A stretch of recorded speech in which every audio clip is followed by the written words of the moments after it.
In this video, we're going to build a cardboard robot arm. It's a 3 degrees of freedom robot arm. Technically, I would say it's only really 2 degrees of freedom, but people call it 3 degrees of freedom or 3DOF because there are 3 servo motors involved. Degrees of freedom just means a direction in which you can move something. So if you look at this as a robot arm, it can move in the vertical direction up and down. That's 1 degree of freedom. We could also rotate it on a base. That's another degree of freedom.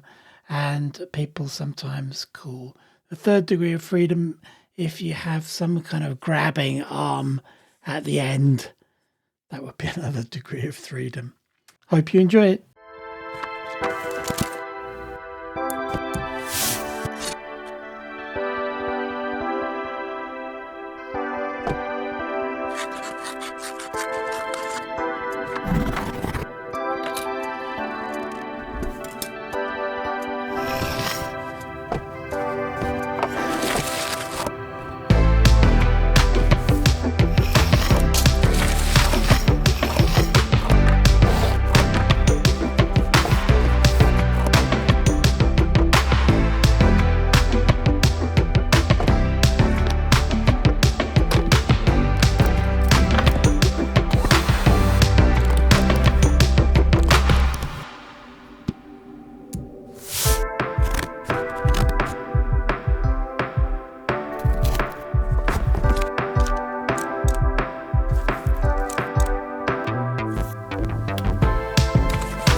There's a link to what parts you're going to need and a template for you to cut out the cardboard components. In the next video, I'll show you how to use a sensor to control the robot arm. I'm a small creator, so a like and a comment always helps.